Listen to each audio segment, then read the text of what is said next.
Okay, that was awful.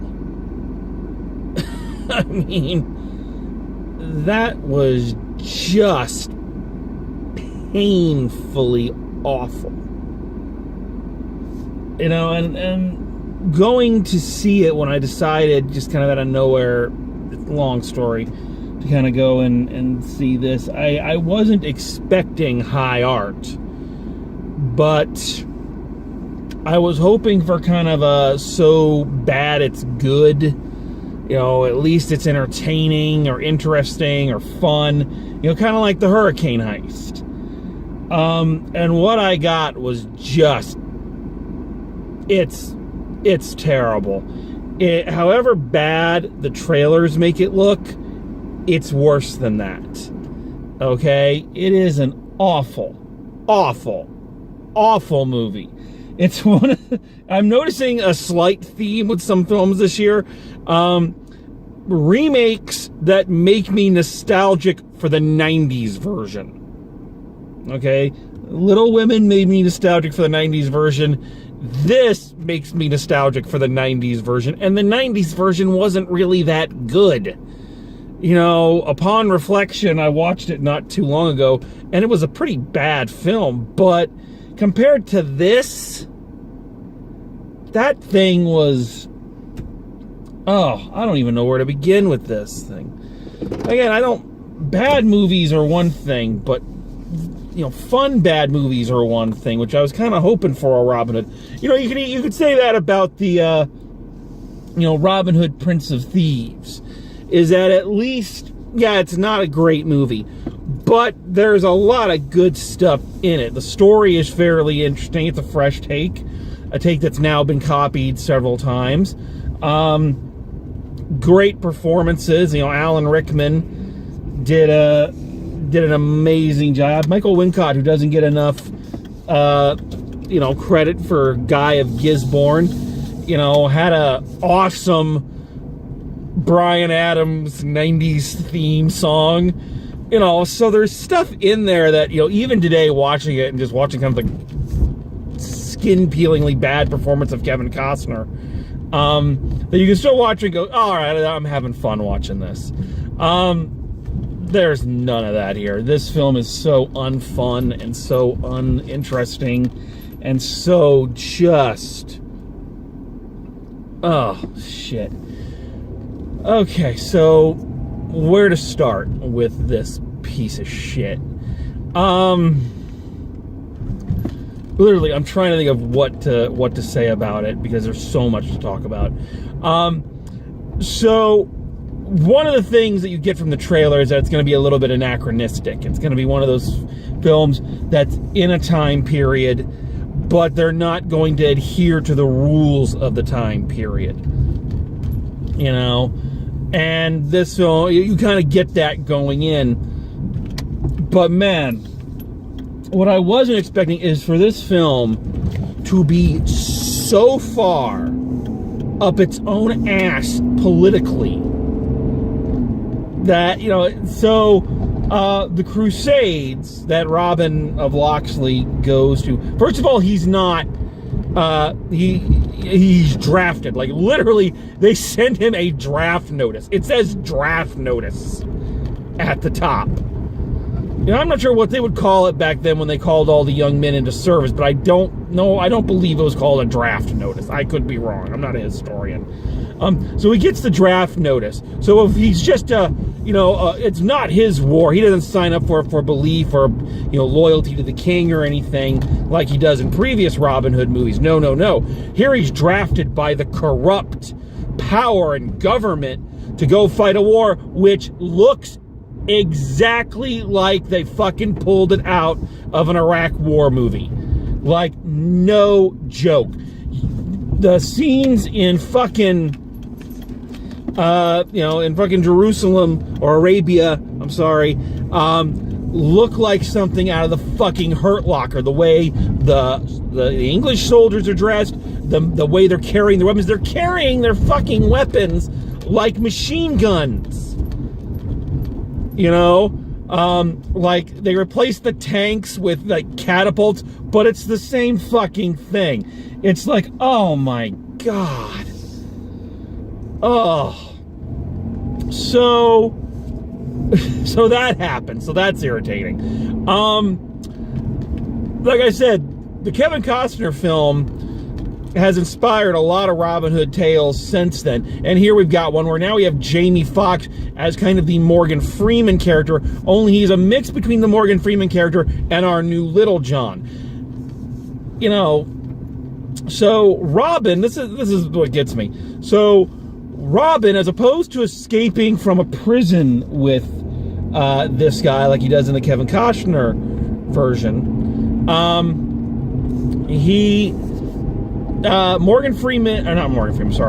Jamie Foxx is a captive of the English army, and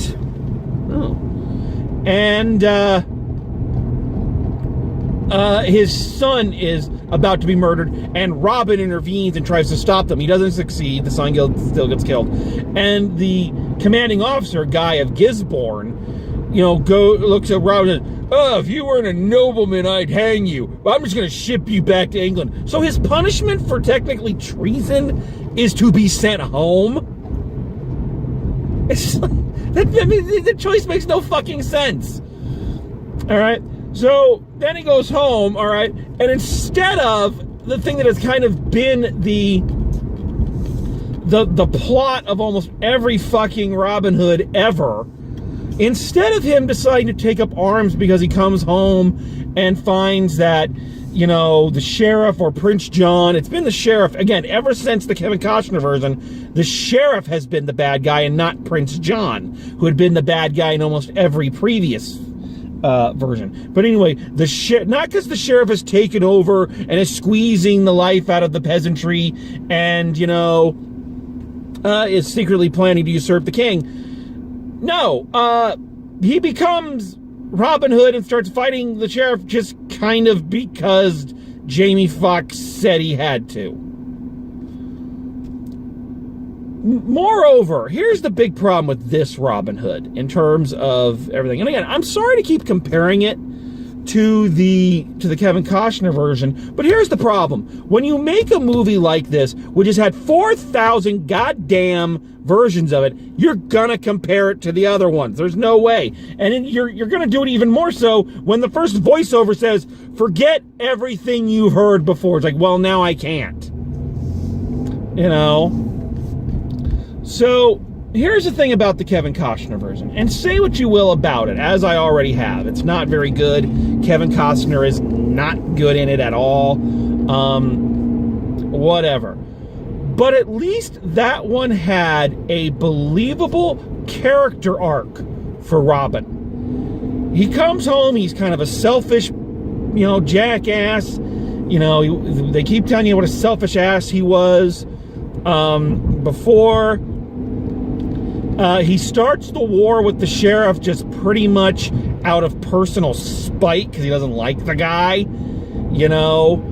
And then as the film progresses, and he kind of calls all these people to arms more out of his own ego than out of, any kind of heroic, calling. But through the course of the film, he becomes a better person and he fights for more than just his own shit, So there's a good character arc in there for him.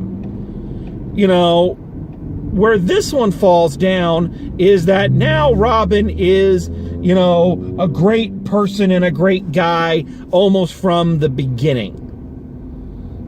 So therefore the character has absolutely no growth.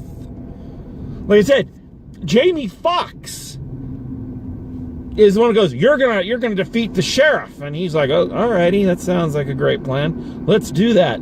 Let's rip off Batman Begins, which it does. Fucking rips off Batman Begins. With the whole he's being the Hood at night, but during the day he's being Robin of Locksley, a suave jackass who, says, oh, the Hood's a bad person and blah blah blah. Rips off the training montage.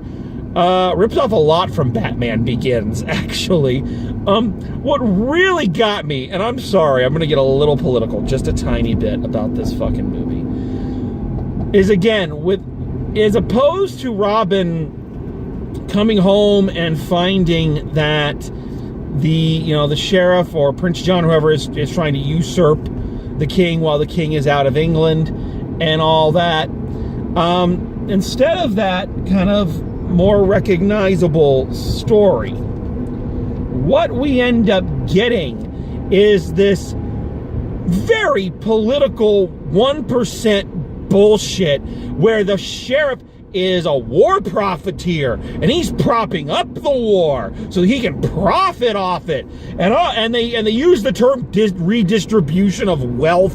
The sheriff and them, they're the rich and they're the idle rich and they don't care, they have all the money and they don't do anything all day. The film is so far up the ass of 2006, 7 politics of the 1% that it's sickening.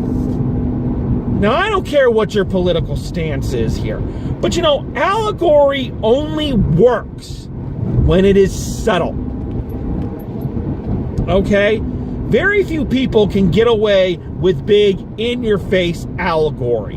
Gene Roddenberry could, Rod Serling could, but but they were using science fiction. And while yes, you could argue there's not much difference between the myth of Robin Hood and science fiction, it's just it's so fucking bad. It's so fucking bad and frustrating. There is not one good performance in this fucking movie. There is not one good performance. Eggsy, who I can never remember the guy's real name, but I just call him Eggsy because that's him from the Kingsman series. I like in the Kingsman series, but he's terrible in this. He's awful. The desire from everybody else except me is to go, oh, Jamie Foxx, how far Jamie Foxx has fallen since he won that Oscar. Jamie Foxx hasn't fallen far. Jamie Foxx has always been a crappy actor. Okay? The fact that he did a fairly passable Ray Charles impersonation for one fucking movie does not a good actor make. He is bad, and he's bad in this. He wasn't even the most talented guy on In Living Color. Alright? The sheriff is pretty bland. He's trying to channel both a Bond villain and Alan Rickman. Friar Tuck is now our comic relief character.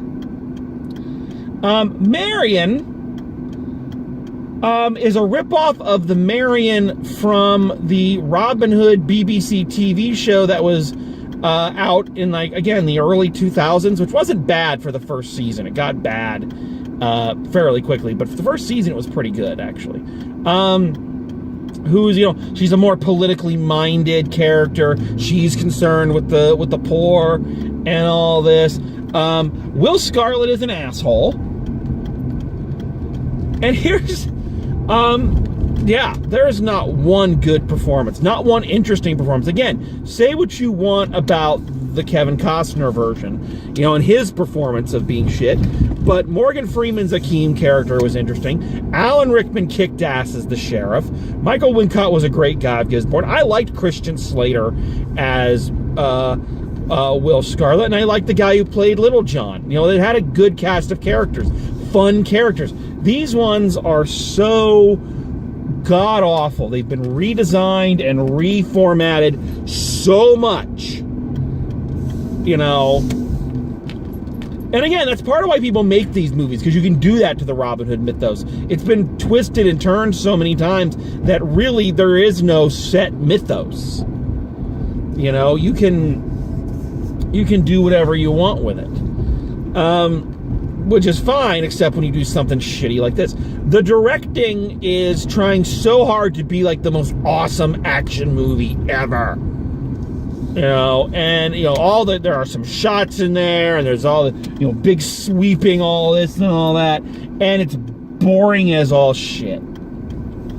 You know, I'm watching some of these action scenes going, well, I should be on the edge of my seat. I'm not, but I know they want me to be. And here's the absolute kicker. Here's the absolute fucking kicker about this thing. It has the absolute balls. The balls to think this is just the first chapter in a Robin Hood cinematic fucking universe. That is what this is trying to be. Because for the longest time, I'm watching it, and I'm watching it, and I'm like, okay, so they're not doing the thing where everybody knows he's the outlaw. They're not doing that. It's like, all right, you know, rip it off Batman Begins. It's, you know, it's one of the least shitty things in this movie. Until the end, when it turns out, no, he doesn't win in the end. That's just the beginning. This is how he gathered the merry men. This is how he, you know, went and hid in Sherwood Forest. This is about how he became Robin Hood and how they set this thing up for a sequel so hard. I'm going to spoil it because I don't give a shit. Where Will Scarlet is now Marion's new boyfriend when Robin comes home from war, because of course she has one of those. Because of course there has to be a love triangle. And during the final revolution scene, Will gets burned by a Molotov cocktail because he was distracted watching Marion and Robin kiss, and it destroyed him. And he's like, go, get out of my sight. I saw you with him. So now, this is not only trying to rip off Batman Begins, it's trying to rip off The Dark Knight, because now Will Scarlet is now like a Two-Face character, and he's the new sheriff. So trying to set you up for a sequel, which I pray never comes. And according to the box office, it's never coming. This thing is shit. And I could not be more disappointed. Not that I thought it was going to be good, but because I wanted just a fun, dumb movie. And what I got was just a dumb, shitty movie. And, oh, God, what a piece of shit. And here's one other thing before I give final grades. Just not on this one. Can we make it a law? Can we fucking make it a law that if you are going to make another fucking Robin Hood movie, we call it something else? Okay? So that we can distinguish these fucking things? Robin Hood, Prince of Thieves. Robin Hood, Men in Tights. Okay, we know which one those are. Just say Robin Hood. Well, which fucking one? You know, like you could call the Russell Crowe one Robin Hood, dull as dishwater. And this one, Robin Hood, stupid as shit or pretentious as shit. That's this one. Robin Hood, pretentious of shit. Pretentious of thieves. I've dubbed it. There you go. You know, the Disney one, Robin Hood, the good one. Okay? Yeah, this thing is awful. Let's wrap this up because I'm tired. Final grade for this monstrosity. It's an F. Fuck this movie. Fuck this movie so hard. I hate this fucking thing. So close to the end, and I've had several days of good movies making me go, okay, 2018, maybe we're gonna finish out the year, on an up note. And again, I wasn't expecting this to land on my best list, but I was hoping for just some dumb fun, and fuck me, I can't even have that. Oh, fuck this movie. All right. So that's Robin Hood. I would advise against seeing it. Okay, so these next couple weeks are going to be crazy. I doubt I'm going to get to see a movie next weekend because I've got a show opening, so there's a lot going on. Weekend after that, I probably will have time for one movie before my parents show up for Christmas, and then I won't be back until the new year. So let's see what the last couple things of 2018 have to offer me. So been crazy. It's been a crazy couple of days. Today was just nutsy Fagin. It was so bad. To everybody in Alaska, Love you. Stay Alaska strong. All right, we're going to get through this. And, yeah, so that's it. So until next time, drive safe, and I will see you at the movies.